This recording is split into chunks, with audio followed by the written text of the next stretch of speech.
Hey guys, Green here.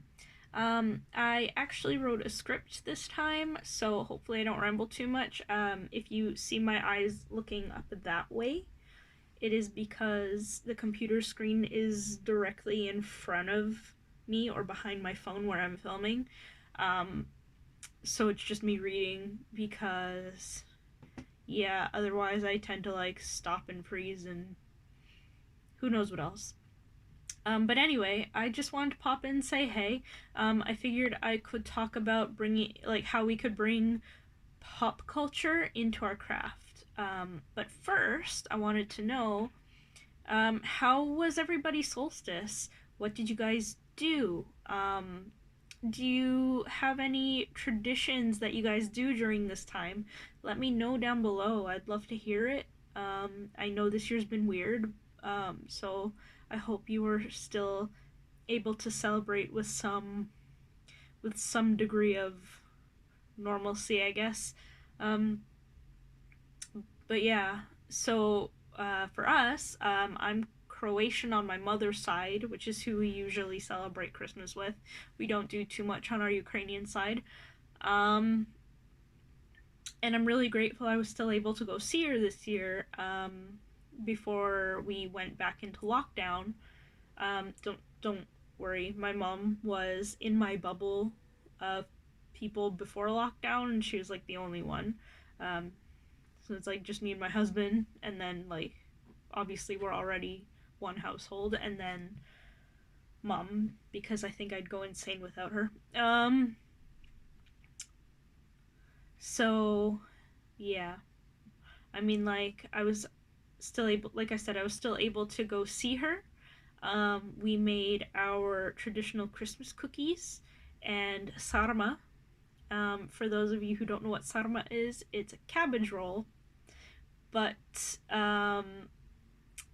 it's made with pickled cabbage and sauerkraut. And then the inside typically has more meat than rice. And then we also put smoked pork rib in the pot with the cooking cabbage rolls. Um, just to like add some really good flavor. It's absolutely delicious. It is way different from the ones we eat on the Ukrainian side, that I think people are more familiar with, the kind that has like tomato sauce and they're a little sweeter. It's definitely different. When I was little, I did not necessarily appreciate the sourness of sarma as much as I do now. I used to pick out all the meat and leave the cabbage, but now it's just that was I defrosted my last two sarma and ate them for dinner tonight. So that kind of, yeah, absolutely delicious. No more till December. Um, so yeah, that's a bit of insight into what we do. And now we're in lockdown again. So uh, anyway, let's get to the topic at hand. How can I incorporate all the nerdy stuff that I love into my craft? And honestly, I'm just going to tell you, everything has its own energy. Like, absolutely everything. You just kind of sometimes got to get creative. Um, so, like, okay, I'm about to start rambling. I'm just going to stop myself before I do that. For example, let's say you have trouble visualizing bubbles, and you really want to bubble before you go out in the public because the public is stressful and you just don't want to do it, but you kind of have to. Think about in Avatar: The Last Airbender, the way Toph kicks up rocks. That's what I like to imagine anyway when I have to go out in the public. Like I still bubble the car normally, but there's no strange people in my car, not including myself. There's no strangers in my car. Um, but yeah, just to deal with like people I don't know, I get very anxious a lot of the times. Being put into a crowd with a lot of noise, I get very that face is the best way I can describe it. So I like to imagine like kicking up rocks when I do a step, and people aren't gonna bug me. So there's a prime example there. Maybe you're just getting into like astral travel and you need an anchor. Um, Consider painting a hearthstone, just like in WoW. Now I did this to be nerdy, but I realize like you use it to go home, right? So if you're astral traveling, stick this guy under your pillow. Because just like in World of Warcraft, you'll return back to your home. And again, I haven't astral travel. I mean, like I've got like I guess it's astral, like a home base kind of thing, but I haven't really gone exploring outside of that.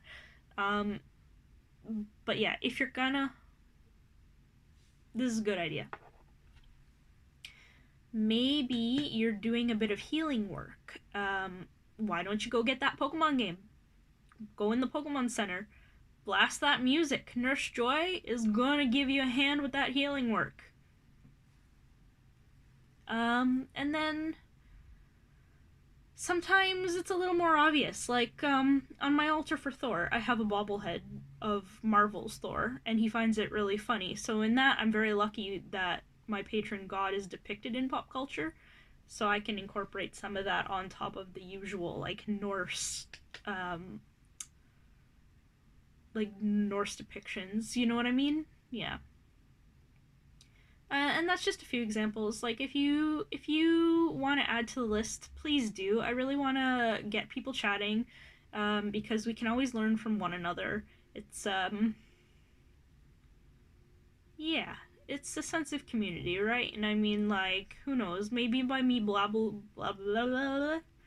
babbling about this kind of stuff, it inspires a few of you. That's what I'm hoping for anyway. If there is a different topic that you would like me to cover, let me know that too. I'd love to hear from you, because I a lot of the times need to be inspired as well. I got lucky with today. I was thinking of Solstice, and like I said, I defrosted the last of one of our traditional foods to eat for dinner tonight. And it just kind of got me thinking. I was like, oh crap, I should probably show my face if I intend to do this and be a part of our community. So there's that. Anyway, I hope you guys found this somewhat interesting. And with that, I will catch you guys later. Mwah! Bye, guys!